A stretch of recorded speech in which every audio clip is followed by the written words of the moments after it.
So hi everyone, this is Joel Dudley. I'm one of the product managers at R3, and I'm here today with Dan Newton. I'm Dan Newton. I'm one of the software engineers at R3. And today we're going to talk about a few of the new Flow framework features coming to Corda in Corda 4.4 that Dan's been working on. So there's two main features we want to talk about today. One is this new thing called flowlogic.await, which is the ability to execute long-running operations inside flows without blocking. And the other one is the giving the developer of a Corda app the ability to choose when their flow hospitalizes itself. So if we talk about the ability to suspend flows first, so what before the introduction of this feature, what was the state of running long-running operations in flows? Was it supported? Was it not supported?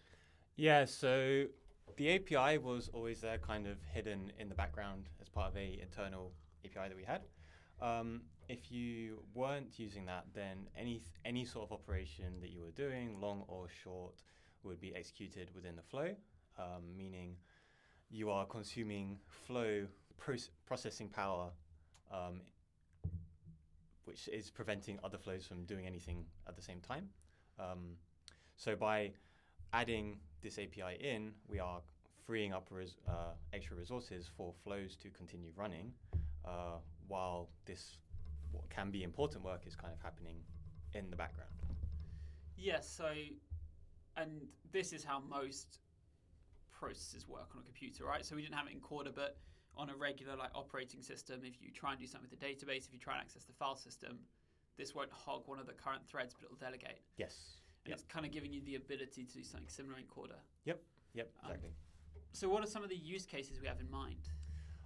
So the main use case for this is if you are making a request to an external service that is doing potentially something short or even very, very long, and you are waiting for that result to come back, you don't know how long that operation is going to take, so you don't want to consume your flow's time. There's also comes up to do with a bit of resiliency that you might not know if that service is up or down, and you might want your operation to continue trying over and over again until it comes back up, which is something you can program into it again while not blocking the flow itself. Mm-hmm. Yeah, so often I think we'll see people, for example, reaching out to external web services to retrieve information, anything like that. Delegating some action to an external system, so maybe delegating some external system for approval or review of a transaction, stuff like that. And so you said the operation is retried if the node crashes, right? Mm-hmm. So how does that work? So the external operation works in the same way we have with any suspending operation. So a suspending operation is something like we are sending to another node or we are waiting to receive from another node. So inside of Corda, we handle errors around these sort of things. We have checkpoints, which are points that we can recover from. So starting a external operation will create a checkpoint, meaning that is a point that we can start with. Now, it is a bit different to the other operations because you have to take into account deduplication in that you are sending a request to another service that might handle deduplication on their end, but they might not, in which case you might have to handle that yourself. That is something you have to take into account. We haven't provided any inbuilt way to handle deduplication as part of this operation. We provide an ID for you to do so, but how you handle it is on you to sort out. Yeah, so I guess something like if you were using the flowlogic.await to increment a counter or some entry in a database, then every time the flow crashes and has to retry, you'd be retrying this operation and re-performing the operation. Yes. So the operation has to be idempotent, basically. Yep. Is there anything else to be careful about when you're writing this? Any kind of sharp edges?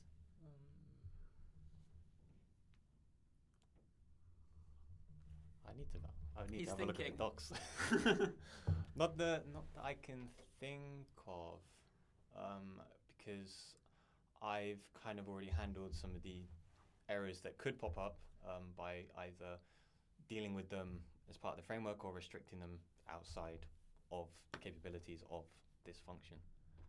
And this is the same kind of functionality we use internally, right? So if you look at something like wait for ledger commit, is that implemented using a similar? Yes, so that before was using the internal API, which has now been switched over to the flowlogic.await. Okay. And what, for example, let's say you reach out to some external web server and it never responds. Is there a timeout on that? Do you have to handle that yourself? At the moment, you would have to handle that. All we provide is you a way to stop using the flows thread. How the threading occurs is somewhat up to you. Okay, perfect. And so there's not just one type of flowlogic.await, right? There's two. Can you tell us about the difference between those? Yeah, so we've provided two overrides for await. One where we, as Corda, the platform, handle all of the threading for you. So we have a thread pool that is inside of the node that can be configured for its size inside the node config, which we will use for any operation that you want to start. There's another API which is very slightly different, where in this scenario it uses any thread pool that you want to create. So, for example, you could create a Corda service, and inside that you could spawn an execute service, and that can then provide the threads to any call to await that you are trying to trigger. This isn't a be or end all. You don't have to use one or the other. It's whatever you need for the time. You can choose which of these endpoints you decide to use. And what's the benefit of managing it yourself? Okay, never mind. I don't know. I'll cut that out. I don't know. Okay. And if you're using the managed thread pool, the one the node manages, what happens if you are running more long-running operations than there are threads? It will block until a thread comes available, because it is just a thread pool. So it will provide a thread to the operation as soon as a thread arrives. Okay, but those threads will be shared among the different long-running operations. Yes. And then there's another improvement to the flow framework in Corda 4.4, which is this new exception type, this hospitalized flow exception. So before we talk about that, so what is the flow hospital in Corda? So the flow hospital is effectively our term for error handling inside of Corda. So the flow hospital is where any flow that has experienced some sort of error, kind of like a patient has an illness, goes to the hospital where they are diagnosed for what is their condition, and it comes to three different outcomes. They either have to leave the hospital, meaning in our very mean hospital there's just no one that can treat them, so they have to leave and that flow will end. They are either discharged, in which they are retried instantly or on a very short delay. And finally, there is our term of kept for observation, which means it will retry, but only on node restart, or in the future, there might be a way to restart that going forward.